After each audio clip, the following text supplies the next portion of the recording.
Welcome everybody. Once again, this is Rafa here with Mystic Times. I'm very happy to be joined by you who are watching or listening today. As usual, thank you so much for all the time that you guys have been putting into watching these shows. I'm very excited to share all the material that's available here on the YouTube channel, on this platform. Today, I have again my dear friend Jim McCarty. He is part of the LL research group. If you don't know about them, I invite you to check out the playlist on the channel. I have a playlist. I think it's called Jim McCarty or Law of One. And there we have how many? Like 6 or 7 already conversations together.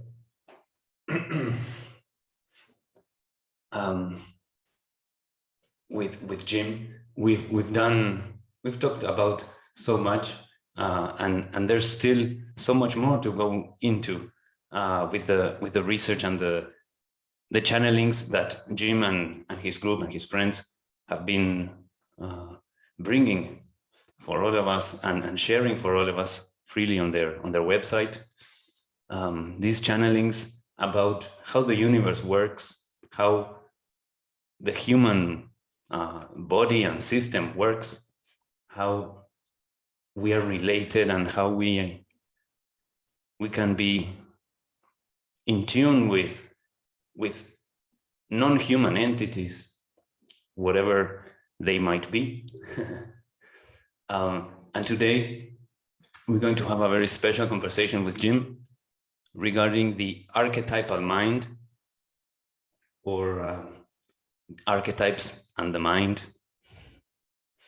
This is going to be a very interesting conversation because it's going to be more on a, what should we call it?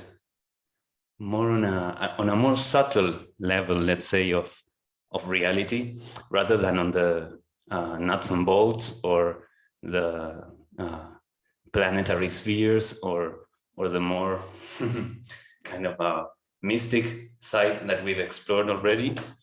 This is going to probably be more on the on the archetypal plane, which is well, we'll see what it is. We'll see what Jim has to share about that. So without further ado, Jim McCarty, thank you for being there. How are you?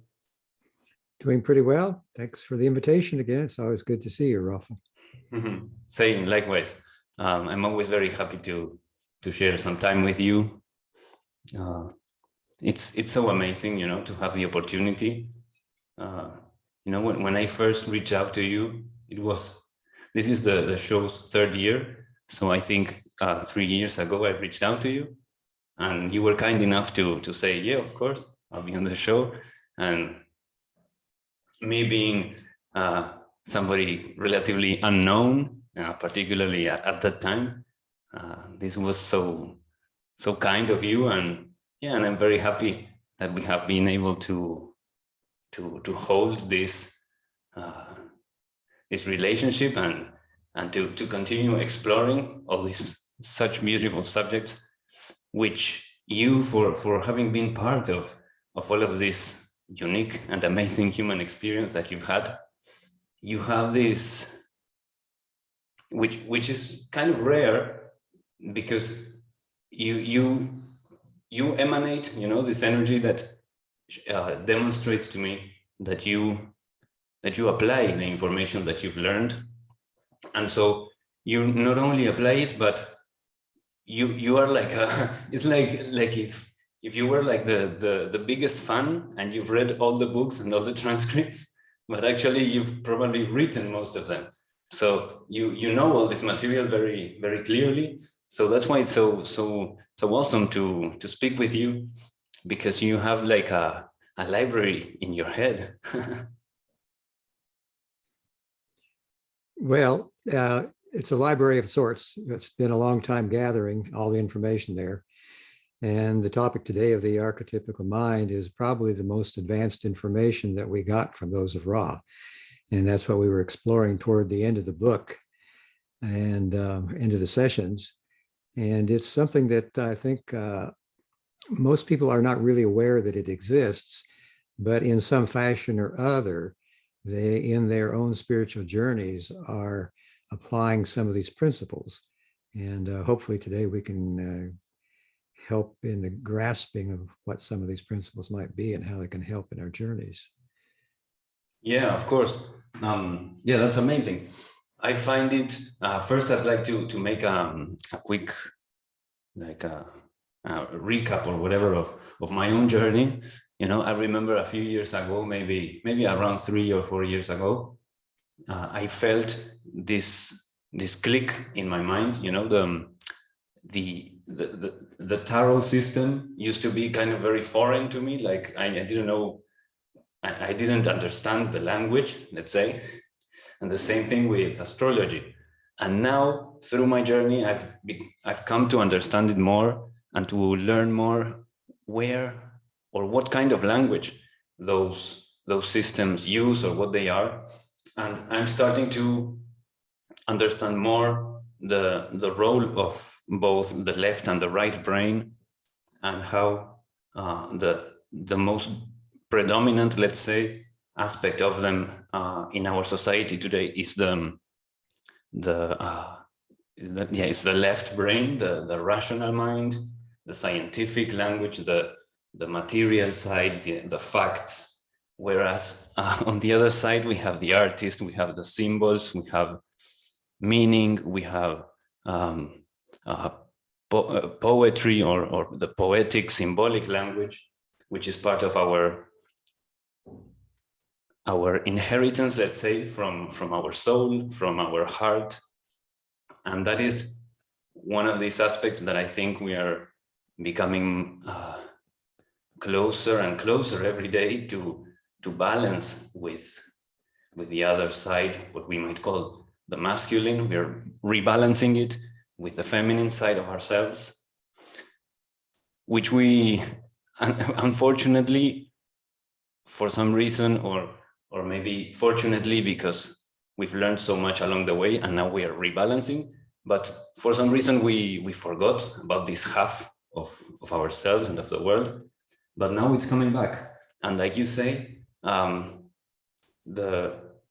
this information about the archetypes, it's interesting that you say it's the most advanced information you got from those of Ra. Definitely. The archetypical mind, as far as Ra was able to share with us, was an attempt to see how the logos of our particular Milky Way galaxy had abilities to refine that cosmic mind that we might see as the one infinite creator, and to refine it in areas of the mind, the body, and the spirit that we all travel our spiritual journeys with. And that this archetypical mind then could become what you might call a blueprint for how or what the nature of evolution is and how it occurs, and gives us a way of being more intimately involved with our own evolution in the different types of archetypes that exist, so that the cosmic mind is reflected in a certain way and refined by our logos of the Milky Way galaxy. And every other galaxy does the same thing. There's a logos everywhere in each galaxy that does this. And each one has a particular way of doing it that is very similar, and yet varies in some degree according to the desires of the logos to share certain qualities with us that will describe the nature of our evolution. So they divide that evolution into the mind primarily, then the body and the spirit. Everything, though, works mostly around the mind because we use our minds to process the things that happen to us in our everyday life. So the archetypical mind then is divided, each of the segments, the mind, the body, and the spirit, has 7 different qualities that help us to know more about how our evolutionary process goes on. So the very first one in each is the matrix. And the matrix of the mind is what is called the conscious mind or the magician. And this conscious mind, to begin with, is what Ra calls unfed. It does not have information in it to begin with. That quality comes from the unconscious mind, which is the high priestess and is the female aspect. So as you were talking about male and female, all throughout the archetypical mind, there is the juxtaposition of male and female and how they work together to help us in our evolution. So the unconscious mind is that mind which has access to all of our pre-incarnative choices. And as we go through our daily round of activities, we see our experience or what happens to us, our thoughts, our words, and our deeds biased in a certain manner that matches our pre-incarnative choices. So then, as the conscious mind goes through the daily round of activities, the unconscious mind, the high priestess, gives us a certain way of looking at what's happening that matches our pre-incarnated choices so that hopefully we will be able to realize those choices in our daily round of experience. Now, there is another female aspect called the catalyst of the mind, the Empress, it is called, that also works in the unconscious realms. And that catalyst can be seen as food for growth, things that happen to us in our daily round of experience that may be good or bad, happy or sad, emotional things, intellectual things, physical experiences. And we look at them in a certain way according to, as I mentioned, how the high priestess biases them. And as we work with them consciously then, so the conscious mind then now is being fed. It starts out as we were young, as unfed, but the high priestess continues to feed it information that has a certain bias according to those pre-incarnated choices. And as we begin to work with it in a conscious fashion, then we're invoking the catalyst of the mind, the Empress. And as we work with the catalyst and begin to balance it in a fashion that shows how, in the overall sense, throughout the lifetime, we have all kinds of experiences that help us to know more of who we are and who the Creator is. And most importantly, who the Creator gets to know more of itself, because that's apparently the whole reason for the creation. So the Creator can know itself. And this processing of the catalyst then produces what Ra calls experience, which is the fourth archetype. And that's the Emperor. And this experience then, as we process our catalyst and balance it in a fashion so that we see that we are all things, we're the good and the bad, the happy, the sad, and all of that, then the experience keeps all of that as a kind of record within our being, so that the fifth card, called the significator or the hierophant, then is that significant self that has all of these experiences that have been processed from catalyst stored within it, so that throughout all of our incarnations, and especially the present one, our very nature of our being is represented in the significator. And as we continue learning and growing, and our significant self becomes more and more filled with types of experience, then we go through what Ra called the the lovers or the two paths, the transformation of the mind. And in this transformation of the mind, we have a chance to begin to choose our polarity, whether we want to be service to others or service to self. And the lovers or the two paths then are a representation of the service to others and service to self path. That is possible after we go through all that process I just mentioned, with the conscious, the high priestess and unconscious, the biasing of catalyst, use of catalyst, experience storing, become significant self. Then the lovers, the two paths, give us a beginning of making that choice. And then the great way of the mind is called the chariot or the conqueror, so that as we make that choice of which way to go, we are more able to become more fully the creator. So that's a basic run through of the first 7 archetypes of the mind. Now, in the raw contact, we questioned each archetype is represented in the major arcana of the tarot. Ra created the tarot when they were on the planet Venus, so that there are 22 archetypes, 7 for mind, 7 for body, 7 for spirit, and then the 22nd one is the choice that we have a chance of making here in the 3rd density. So we got detailed information about each of the tarot cards for the mind, but we only got general information for the body and spirit.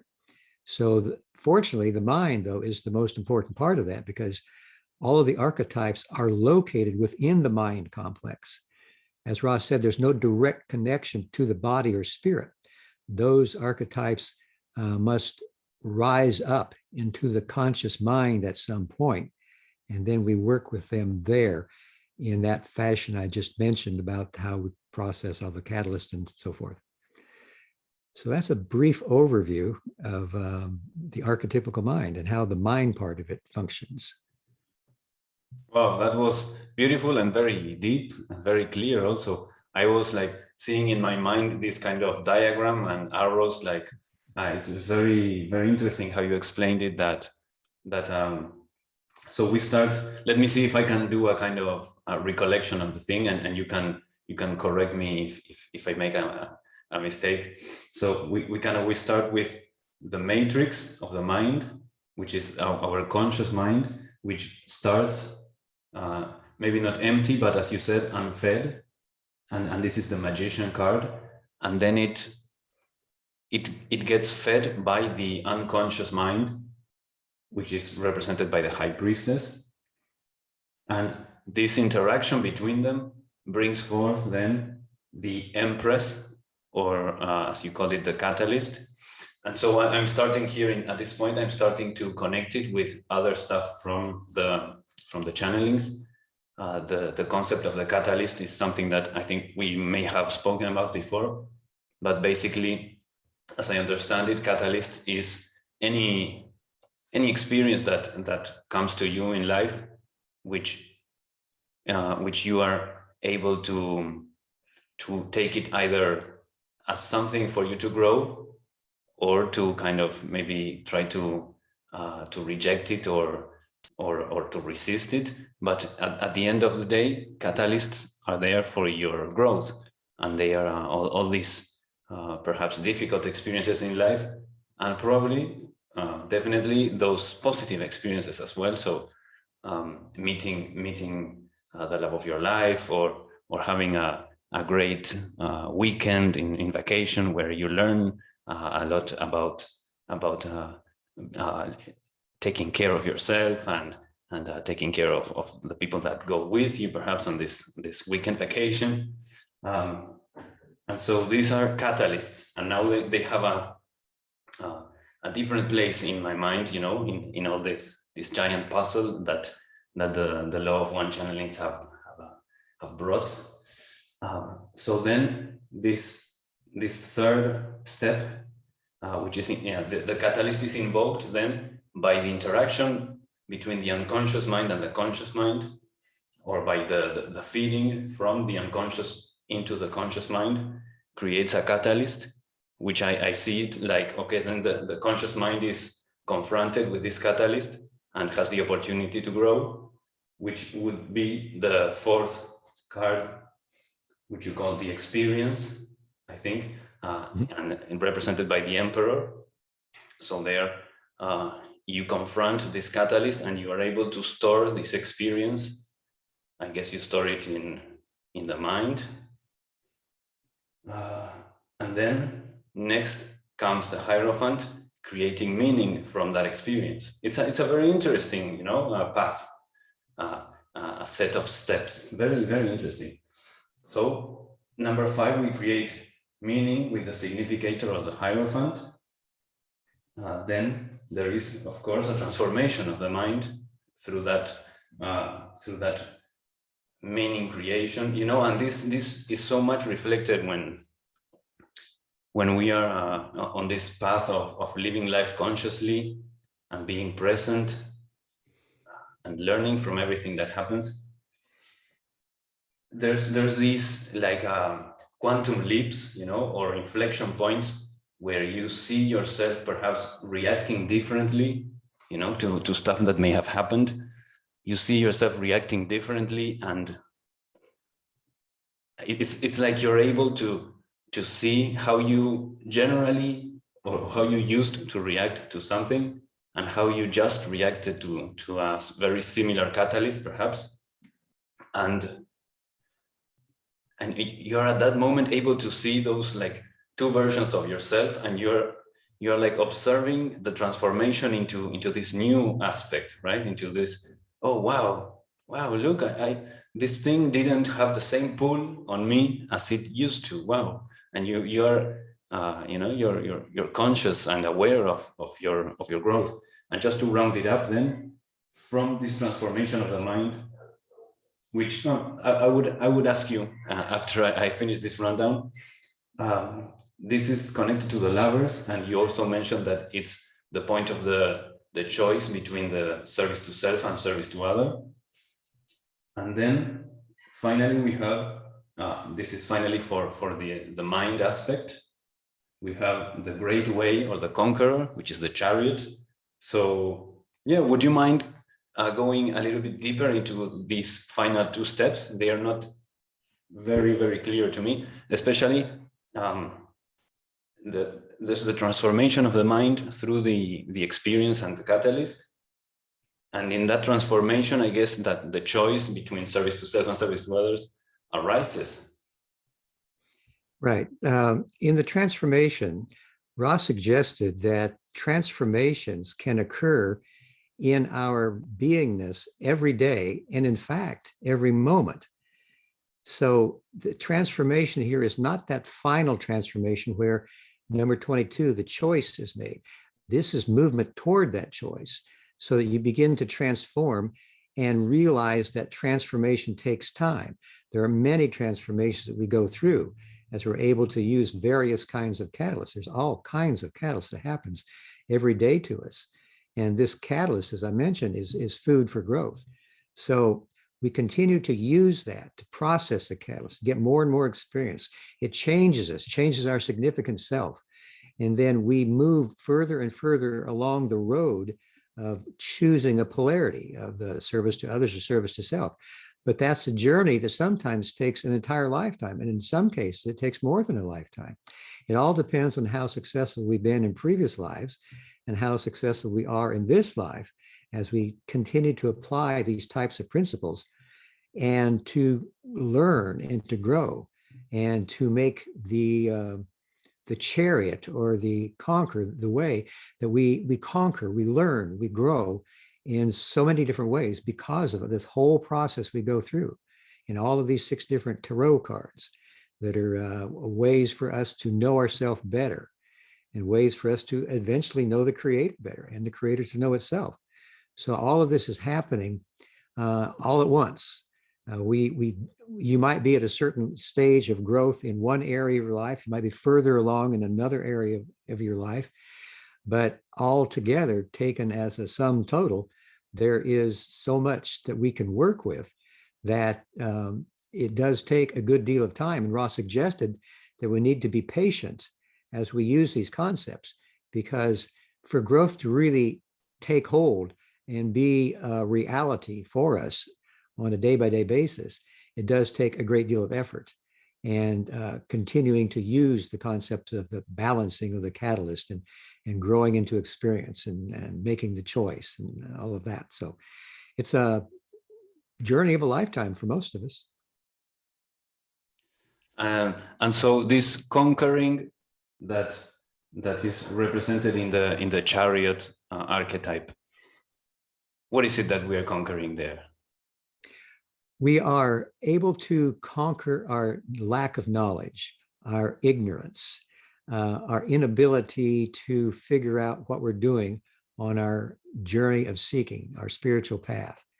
So we conquer our own lack of knowledge, lack of ability, lack of energy to put into any particular effort, so that we then become that conqueror, and that chariot that moves through the life that we create for ourselves by our pre-incarnative choices and how they are biased and given to us by the high priestess, our unconscious, and how we consciously take those and use them in our growth and move in accordance with what we had hoped to do before the incarnation.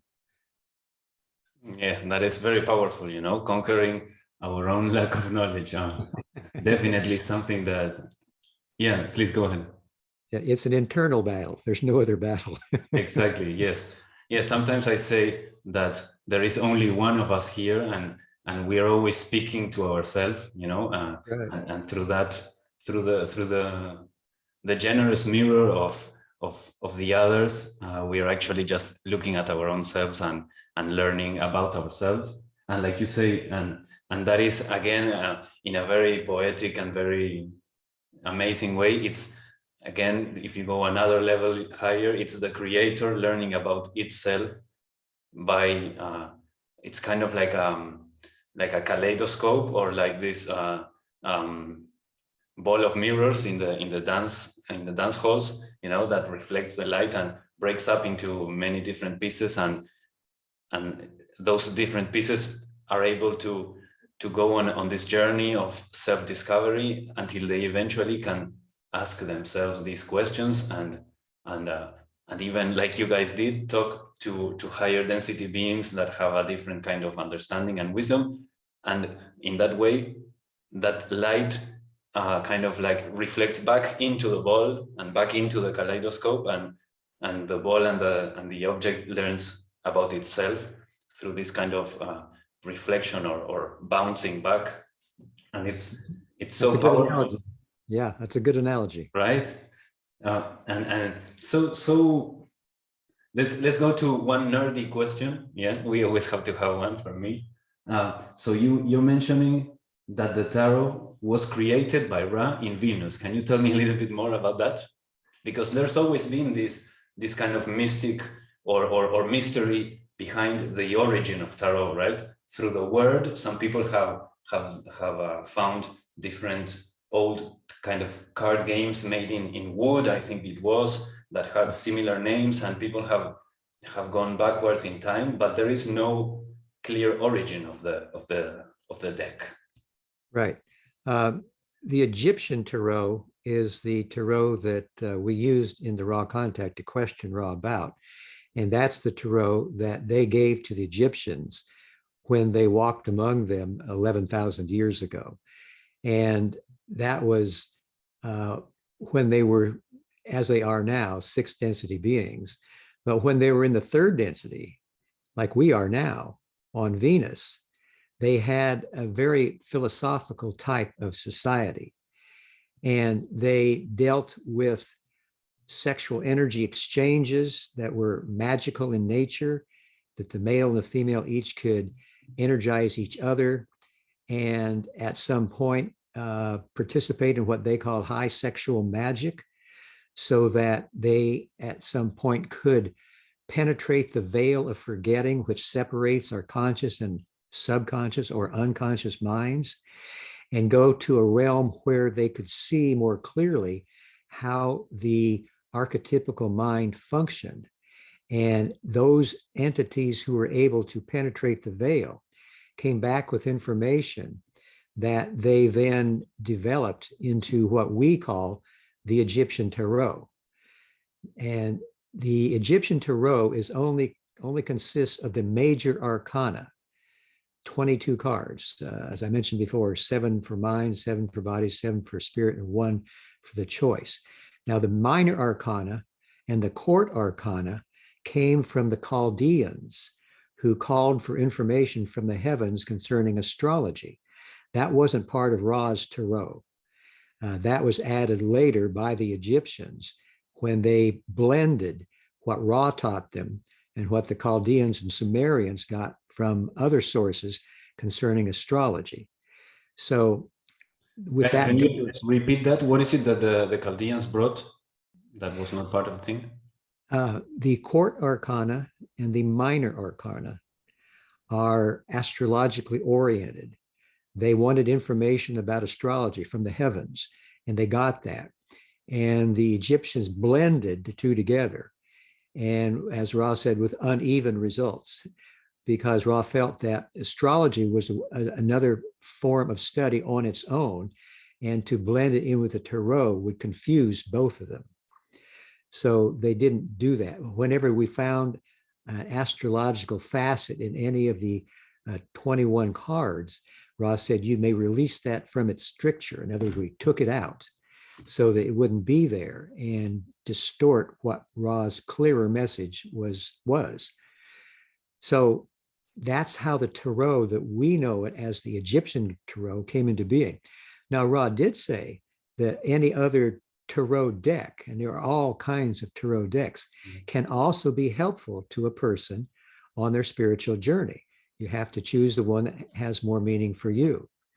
And that's another thing they said about the Egyptian tarot that they created, was that each person will perceive the various facets that are on each card. Each card has all these different qualities that have meanings to them that will help the person on the spiritual journey.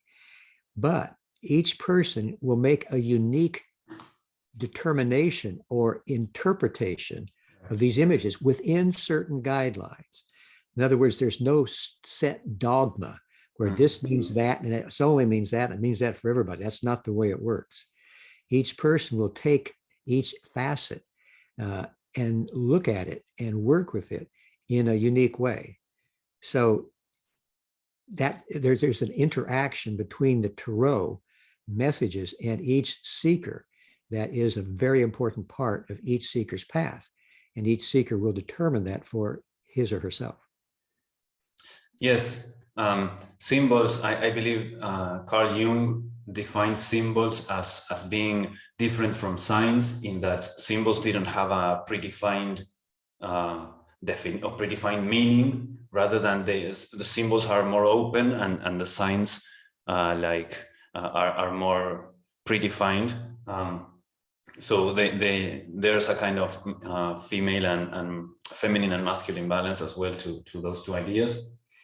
And it's interesting that for me, when like I was mentioning before, I relatively recently started understanding or being more open to the meaning in the tarot cards. When I started looking at them, interestingly, my journey with them started with the Major Arcana only. Like intuitively, I felt more connected to them, or perhaps it's just because they're a smaller number of cards, but at the same time, it's because, it's probably very many different reasons, but in part because they seem like more filled with meaning than the chord cards, and also interestingly, how there's different card games, and the card games, they don't necessarily, at least the traditional ones, they don't include the Major Arcana. They are made up basically by the chord card, the four what's it called, the four suits, right? The four suits, and the cards from 1 to 10, or sometimes to 12, and that's very interesting as well. That the more like human or the more terrestrial creation is what eventually ended up in the games, and the more esoteric and more perhaps a little bit harder to digest by the exoteric mind. That part didn't necessarily end up in the playing cards, except for the fool, which would be the Joker, right? So, and he's like, yeah, we are harder to understand, but you cannot escape from me. I like the fool in that way. And one final point, that this addition or this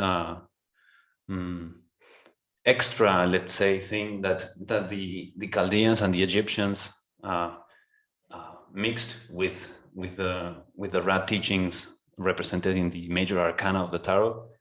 That's very interesting, and that seems to me to inform or give some more context for the in the teachings that you guys have brought. There's this idea that Ra came and they helped like build the pyramids, and they helped the Egyptians, but that eventually, through some sort of, I don't know, corruption of the human mind or something like that, the teachings were perverted in a way. And I've always wondered, wow, but why, if these teachings from Ra and these entities from such higher dimensions, why, if they are so enlightened or so powerful, how is it that their teachings could even be corrupted? And this is very interesting. It gives a kind of realistic or practical example of, so these other nuances perhaps were introduced into the teachings, or these other interpretations and these other aspects and smaller archetypes were introduced, which started to deform and deconstruct a little bit the original teachings, right? Yes. Ra felt that they were somewhat naive in thinking that they could walk among the Egyptians and give information directly without something like this occurring. But what happened was that many of the Egyptians began worshiping Ra as they were considered gods, and that was not at all in keeping with the law of one, which says that all are one. There are no gods above those below. We're all one. And the other thing that happened was that many of those Egyptians that Ra was working with reserved Ra's teachings for only the rich and powerful. They did not give them to the general public, which is another breaking of the law of one, where all people are equal. Everyone has a right to the information. So Ra decided to take their leave of the Egyptians and try to figure out a way of resolving or balancing the distortions for which they felt responsible into the law of one. And so eventually they were able to make contact with our group, and we provided that opportunity for them to try to balance the distortions for which they felt responsible. Let me say just two things. So one is that then, I guess, when confronted with the lovers card, the transformation of the mind, in general, I guess the Egyptian society chose the path of service to self, rather than sharing this knowledge with all the community. I guess the most influential people or the more powerful people kind of censored it and kept it more hidden and more for themselves. I wonder, how much the general public would be open or capable to grasp the information, or how the law of one, let's say represented in the Major Arcana, how that information could be packaged without modifying it, so as to be understood by most people, because, like I said, for me it was something that only in my 30s was I able to start penetrating this information and being able to grasp it. Whereas I know of people, I remember this friend of mine, when we were like 15 or 14, he did a tarot reading for me, and I didn't even know what it was. It was like, yeah, okay, sure, let's do it. I thought it was more like a game or something like that. So I understand some people are open to this information when they're younger. Other people might take longer. So yeah, that's a question that I have. And my other point was and this is maybe something that I've told you before, but it's like, have you come to grasp, or to, what's the word, the phrase, to grips with the, I mean, is it even possible to digest that these entities who first tried to help humanity via the Egyptian civilization and failed there, then chose you, and at least at the start it was just you and a couple or 3 or 4 more people, right?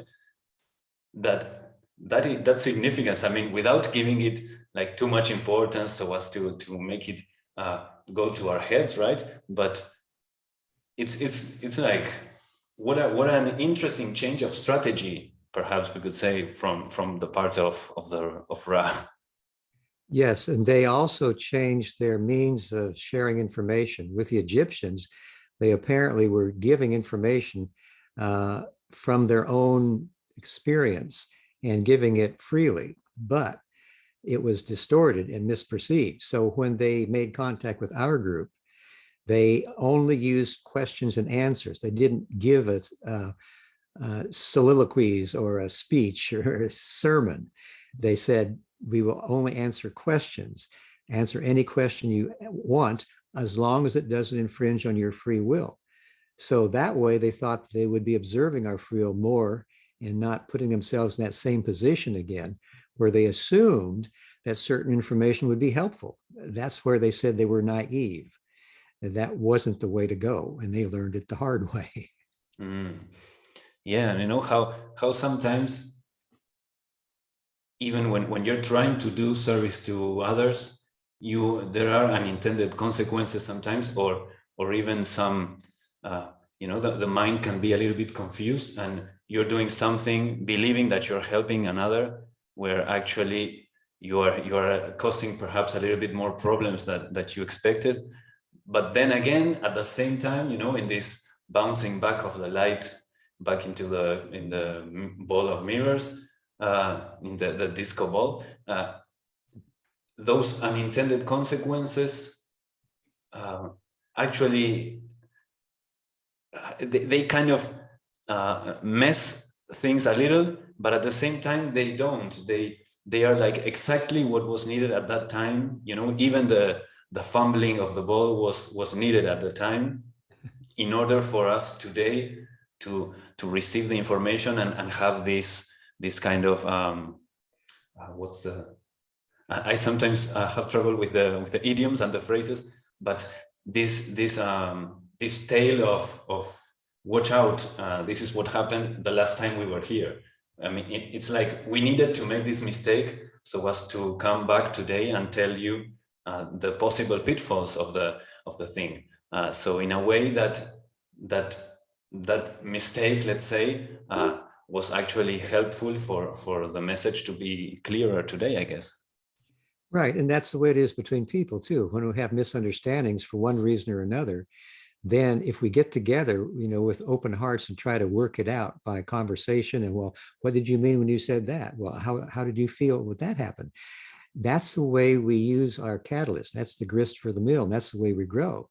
So Ross said, if there were no chances for misunderstanding, there would be no chances for understanding. So it's just the way it works. Yeah, that's so good. I love, sometimes when I'm connecting with my own guides through the Akashic records, you sometimes know it's them speaking because of the different kind of logic that they apply to things. They look at the same thing and they look it from a different perspective. And when the information comes through, it's like, oh, wow. It's not that I never could have thought of that perspective, but it's a perspective, a very intentional perspective, to look at it from a different angle, to look at the same thing, like to look at something, at a catalyst, and learn to see it from the beneficial angle. Sometimes for us who are sometimes attracted so much by the experience itself. When we are living it, it's hard for us to see it from a different perspective. And you get higher wisdom and they immediately point out, yeah, but why not look at it this different way? And you're like, oh wow, that option was always there, but my mind was like filtering out that possibility of seeing this as part of my expansion and my growth, rather than seeing whatever happened as limiting and as confirming all my pre-established beliefs that I am not worthy, or that I'm never going to be able to reach my goals. You know, the same event can be seen from these two opposite or diametrically opposed perspectives, and it's so beautiful when we have guidance from a clearer or from this different perspective that the guides and entities like those of Ra bring, right? Right. So often we're so involved in the details of an experience that is unsettling to us that we can't get back far enough to get an overview. But later on, maybe when, like you said, we contact our guides or a higher self, then that overview is presented to us that, well, you were down here in this little part down here, you know, doing some work, and you need to do that work. But remember, it's all part of a larger plan. It's a one puzzle piece in the larger puzzle. And we're all working on a puzzle that keeps getting bigger. You know, so that's our life path. Yeah, definitely. That remember that you're guided. Remember that you're being protected. So if something quote unquote negative happens to you, please try to remember that it's something that's being perhaps moved out of the way, you know, or something that's being added into the way so as to reach the goal that was most likely established before you were even incarnated in this body, in this human body. This is so beautiful. I love this this aspect of the teachings, you know, because in general they speak very like scientifically or more. It feels, especially Ra, not so much Quo, who is another one of the members of this group, let's say. Especially Ra, he speaks in a very clear. It feels like metal, you know, like a sword, you know, very very clear and concise, going straight to the point. Feels kind of like a very masculine kind of way of expressing and explaining things. But all of this information, you know, it invites the feminine aspect of the teachings, you know, it brings them to the fore, and I like that very much, because we have so much imbalance here on Earth of the masculine side, to the point that we, like I say, we have forgotten this other half of the world.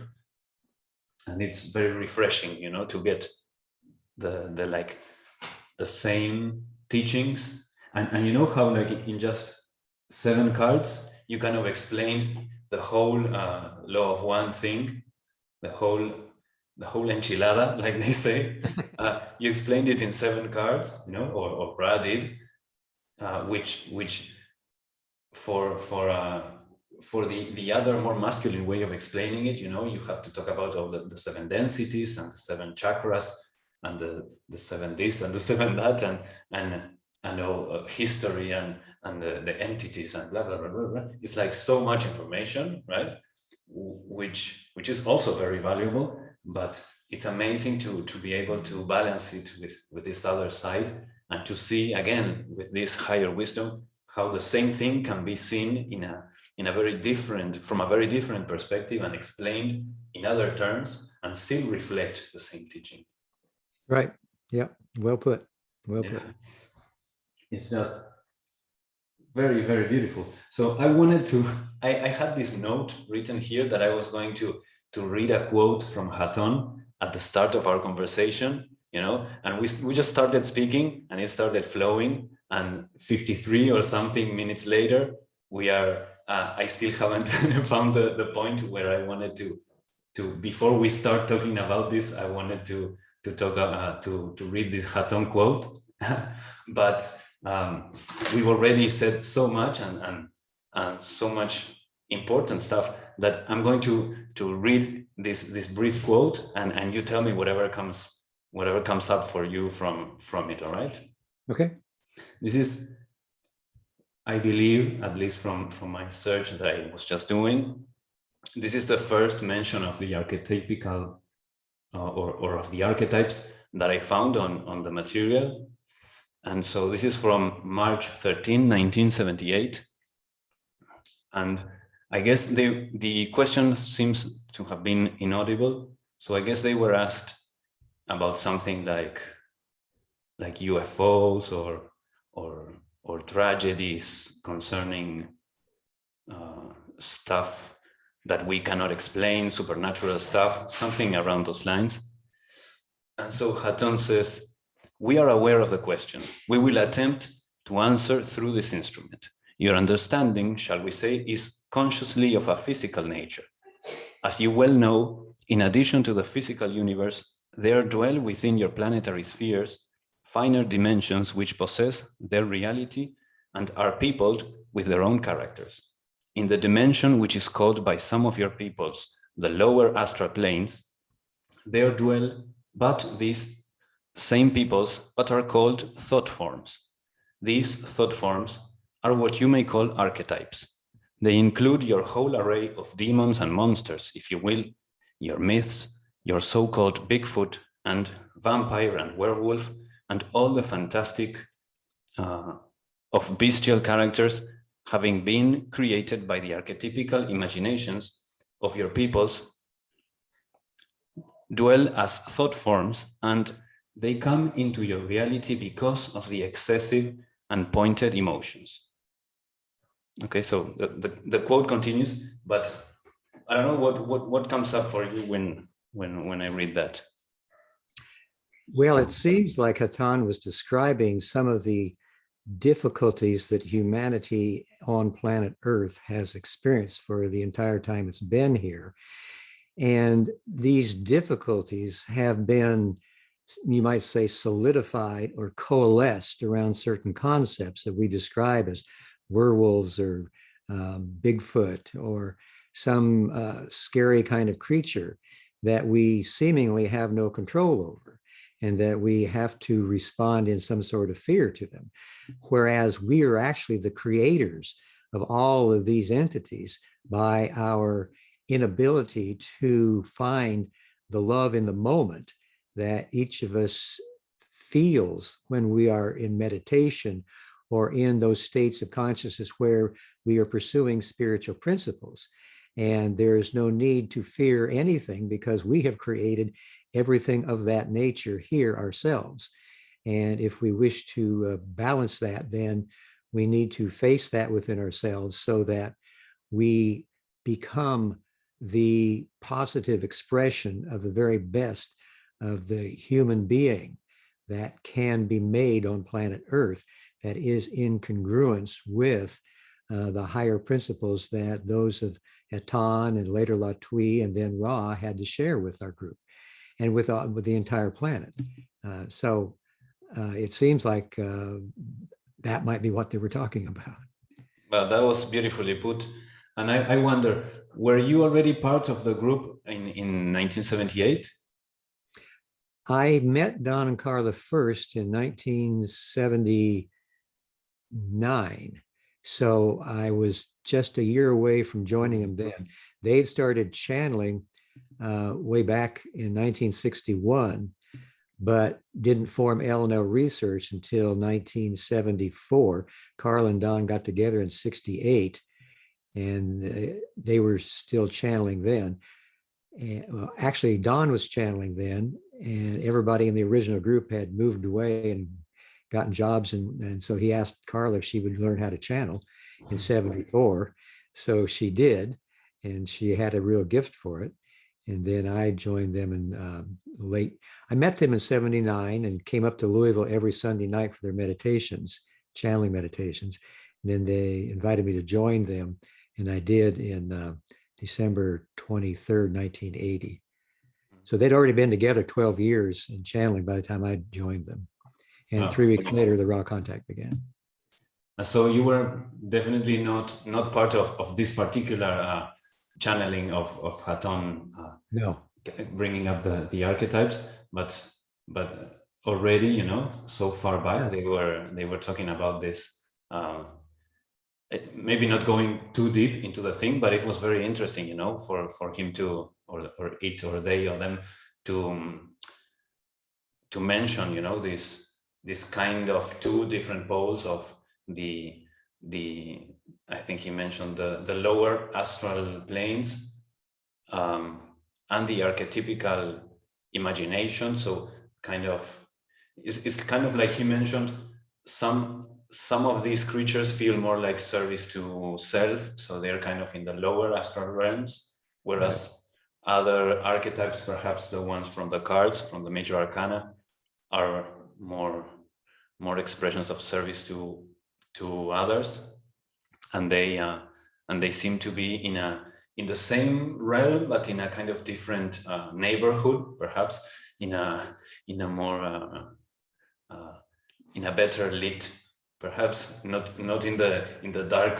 side of the those parts of the city that are, after a certain time of the day you don't go there because it's not dangerous, but after a certain time it's more dangerous than in other places. So it feels like there's these two different parts, and so you mentioned these meditation channeling groups that you guys did and that Don and Carla were doing back then. How have you guys been, as we're winding down and closing this beautiful conversation, how have you guys been adapting, recently with this with the lockdowns that happened?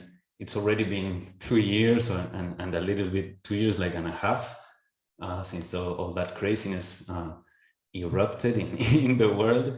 And I know you guys kind of stopped doing the in-person meditations, but have you been able to restart those groups? We had to stop the public meditations, the channeling meditations on Saturdays, and we haven't re-begun them yet. But we were able to keep our practice channeling going, 5 different people meeting twice a month and observing social distancing and wearing masks and all of that when we needed to.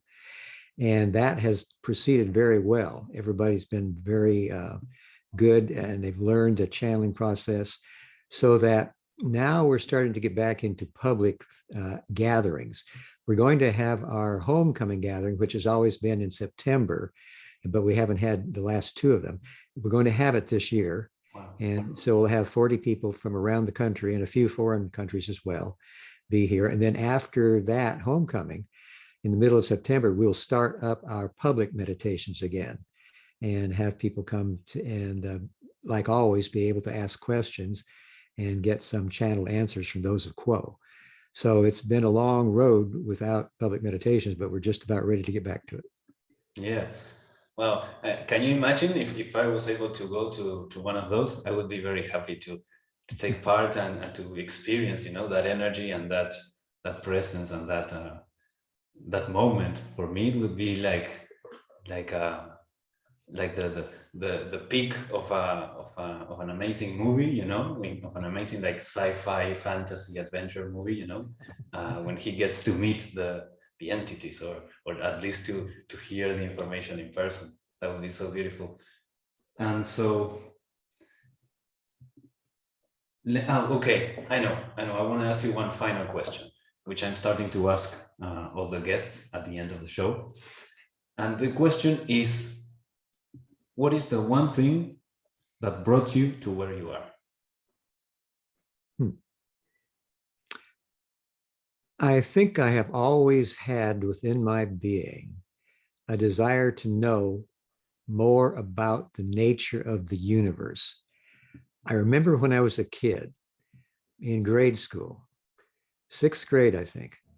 And I thought to myself one day, after you get to the end of the universe, then what is there? And I had no answer. So I think that was always in the back of my mind, just how everything works. And by the time I got to college, I had read a few books. I took a course in world religions. I read a couple of books by Alan Watts, The Taboo Against Knowing Who You Are.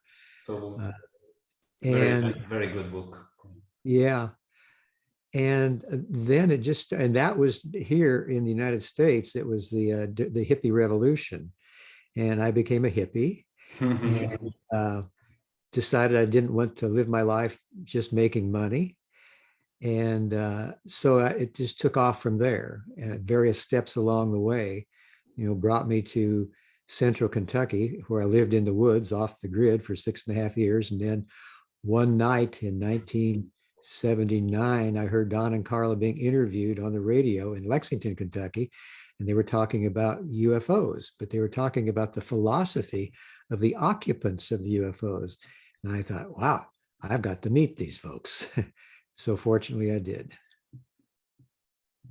Yeah, of course. Fortunately for all of us, you've played such an important role in creating the transcriptions and helping with that aspect, of like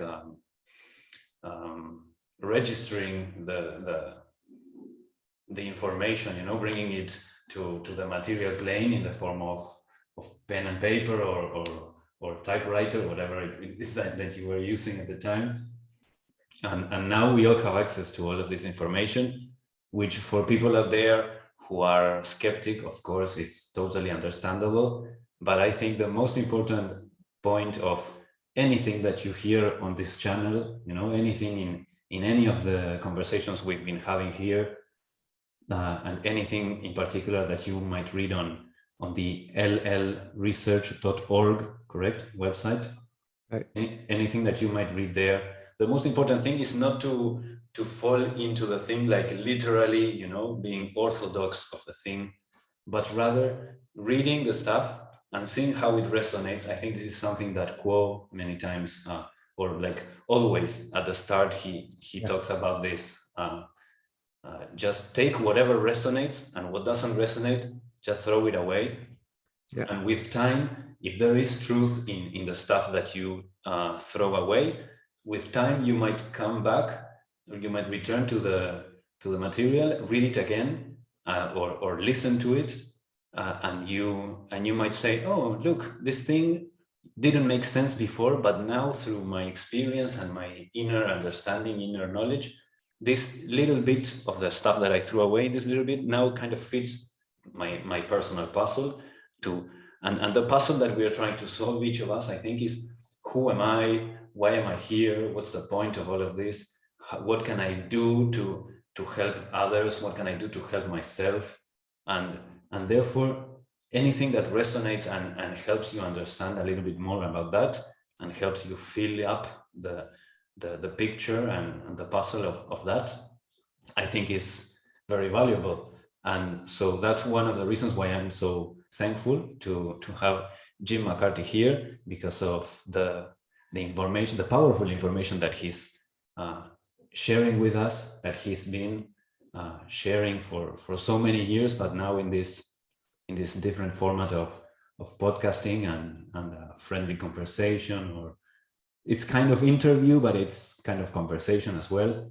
I wish we had I wish we lived closer, and I could knock on your door and come in, or you could come to my house and we make some tea and start having these conversations for 5-6 hours uninterrupted. But I'm very thankful for the opportunity, to even have an hour of your time and to share this virtual space with you. Is there anything else that you would like to add, or maybe if you wanted in closing to share some social links or whatever?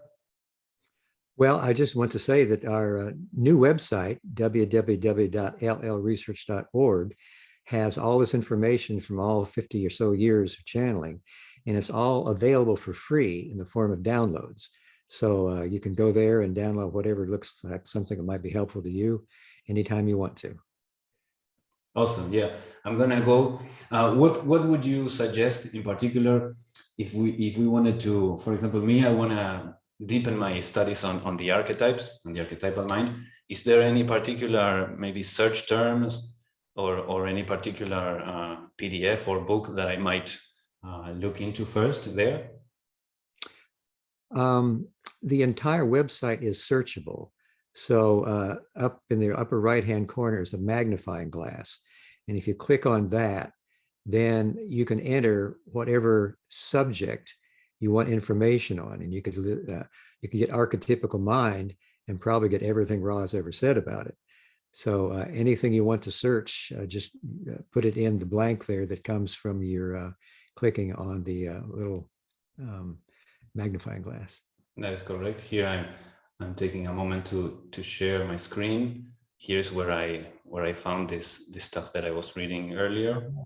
Yeah, and I think here we go. Here's the glass, the magnifying glass, where people can just write down whatever search terms and look even within articles and even some podcasts. So yeah, yeah, I mean, people can just write down archetype, right? Or archetypal or archetypal mind and try out different searches. So, well, once again, Jim McCarty, thank you so much for your time. Thank you for being there, for your open heart and for your sharing of all of this wisdom. Let's see each other very soon. Okay, let's do another one of these. I'm going to think very, very deeply into myself and see what next subject we can look into. This was great. So thank you so much, and thank you guys for being there. Thank you for following the show. I'm very happy to be doing this. This is one of my many passions, but definitely speaking in English even, which is not my first language, talking to people that inspire me, such as Jim, talking to our elders, people who've had already an amazing road or journey through life, who have a few things to share with us that might help us younger generations to avoid certain pitfalls or to focus perhaps our aims at a few things that are very fruitful. So again, from the bottom of my heart, thank you, Jim, and thank you, everybody. You guys can find me on Instagram if you want to message me. You can find me at Atman Rafa. So that is it. And also, you're very welcome to join the Patreon if you would like to support this kind of videos, this show. And yeah, I'm very interested in looking for new ways of sharing information and interesting healings and stuff that can help people out. So your support means the world, and it will help me dedicate more time to this and create even better content.